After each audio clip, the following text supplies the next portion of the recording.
My sister found out that I have $28 million in the bank, and now my family wants me to give her the money. My name is Amelia. I'm 38 years old, and I absolutely need to tell this story.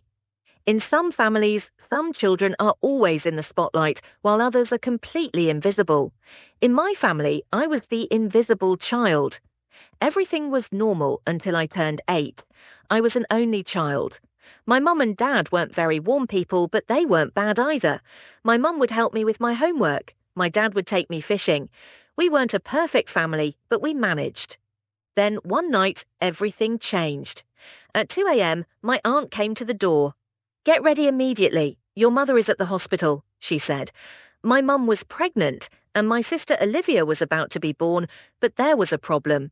She was actually born 2 months earlier than expected. The following weeks were spent with hospital visits and dealing with complications. My sister Olivia was very small. She looked just like my toy dolls, but she had a bunch of tubes attached. I wasn't allowed to touch her. That was the moment I felt an invisible wall forming between my family and me. When we brought Olivia home, our house became like a completely sterile bubble. My mum was obsessed with cleanliness, and there were disinfectants, colognes, and all kinds of cleaning products everywhere. Even now, I can still remember the smell of bleach. My sister was a newborn and she was sick. My mum was extra sensitive to germs because of this. But the real problem was that at the slightest sign of illness, I would be sent either to my grandmother or my aunt. Even if I sneezed or had a slight cough, I would be sent to my grandmother. At first, it had seemed kind of fun. My grandmother used to bake cookies. My aunt had children's books too, but children aren't stupid. After a while, I realized that they weren't sending me away to have fun. They saw me as a threat. I couldn't understand why I had to be sick to earn love. I tried everything. I always brought home high grades. My mum was busy with Olivia and her doctor appointments. I won first place at the science fair with my renewable energy project. My dad, instead of congratulating me, just said, "Can you put your project in the garage? Olivia is allergic to cardboard dust." Seriously, I wondered if cardboard dust even existed. The real blow came when I was 12. I had spent months preparing for the school talent show. I learned to play a famous song on the piano. On the night of the show, Olivia had a fever of 37.5 degrees Celsius. Guess who didn't come to watch me? Of course, my family. 2 weeks later, the whole family, including my grandmother and grandfather, went to Olivia's 15-minute flute performance. And Olivia practically butchered the song, but my family applauded enthusiastically anyway. Olivia caught on quickly. By the time she was 7, she had no more health problems, but that didn't stop her. She would constantly dump her responsibilities on me, saying things like, "My head hurts, I can't go to school, I'm too tired, I can't do my homework." My mum would even call the school to request extensions for her assignments. I had retreated to my room by then. I buried myself in art history and antique books. Ironically, my room became my sanctuary. Because Olivia claimed she was allergic to the smell of lavender, it was the only place she couldn't enter. So in my room, I felt completely at ease. Thanks to my grandmother, I developed an interest in antique jewellery. I would organise her amazing costume jewellery collection. I wish I had realised back then that it was a sign. One of the worst things my family did was constantly saying, "Olivia needs more attention. She had a tough start, or you were always the easier child." I didn't understand. Did having a strong immune system and being healthy mean I didn't deserve love? High school made things even worse. Most people either love or hate high school. For me, it was a ticket to freedom. While Olivia became the drama queen in middle school, I was planning my escape from home. I threw myself into my studies. I worked for hours, days, and in silence. But being invisible had one advantage. No one was tracking your successes or failures. I became the editor of the school newspaper. I joined the debate team. I learned to stay calm while refuting an argument in debate. These skills would come in handy later in life. I will never forget the day I scored a record-breaking score on the university entrance exam. I stared at the results screen for a full 20 minutes. I thought there must be a mistake. I ran home. When I entered the kitchen, my mum was helping Olivia with her English homework. "Mum, look, I got a record score on the university entrance exam," I said. My mum replied, "Good job, sweetie, but can you be a little quiet now? Olivia has an important exam tomorrow."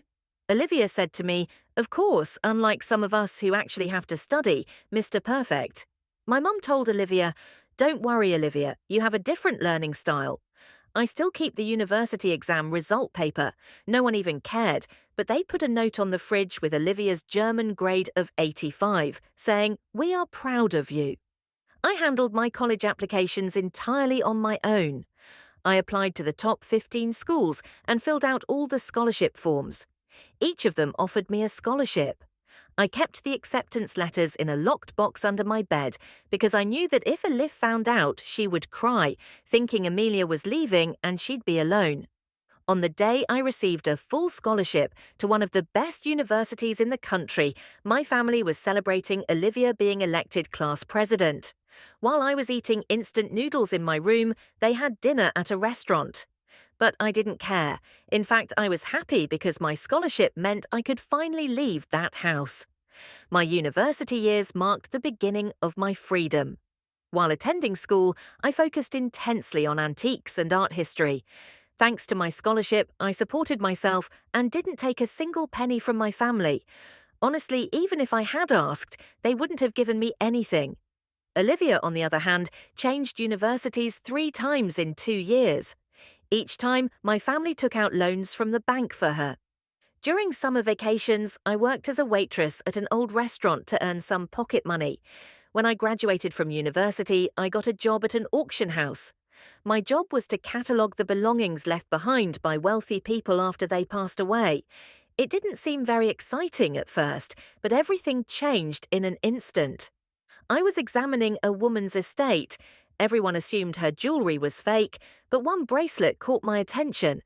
As I researched, I realised it was a genuine piece of art from the 1920s. For 2 weeks, I worked not just during lunch breaks but also at night, gathering evidence and supporting my research. I went to my boss and said, "These aren't fake. They could sell for $470,000. At first, he didn't believe me, but in the end, I was right. That bracelet sold for exactly the price I predicted. I had become the discovery girl at work. While examining a wealthy family's collection, I found a piece that everyone else had overlooked. It was a historic artifact thought lost during World War II. I spoke to my boss again.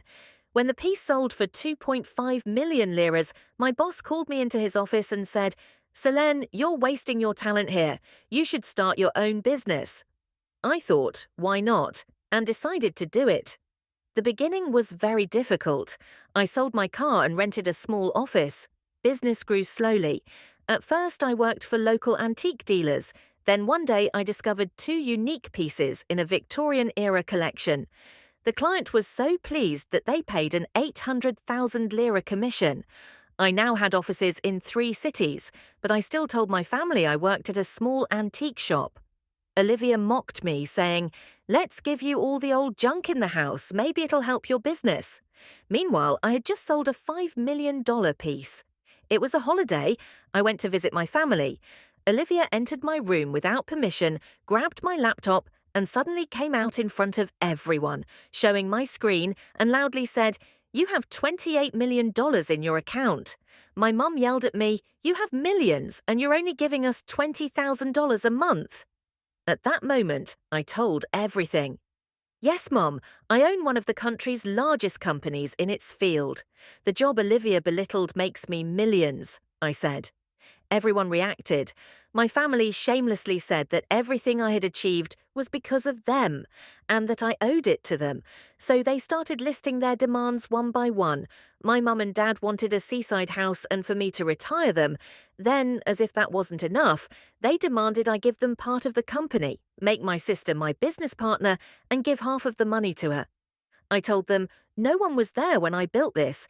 Instead of supporting me, you got in the way. If you weren't there then, you don't need to be here now," and left. Later they came to my office without notice and were escorted out by security. I no longer speak to them. Olivia now posts on Instagram claiming she hates our family and me. if Olivia is reading this, the last thing I want to say is, it's painfully obvious that the time you shared on Instagram is fake. Subscribe and like to hear more stories.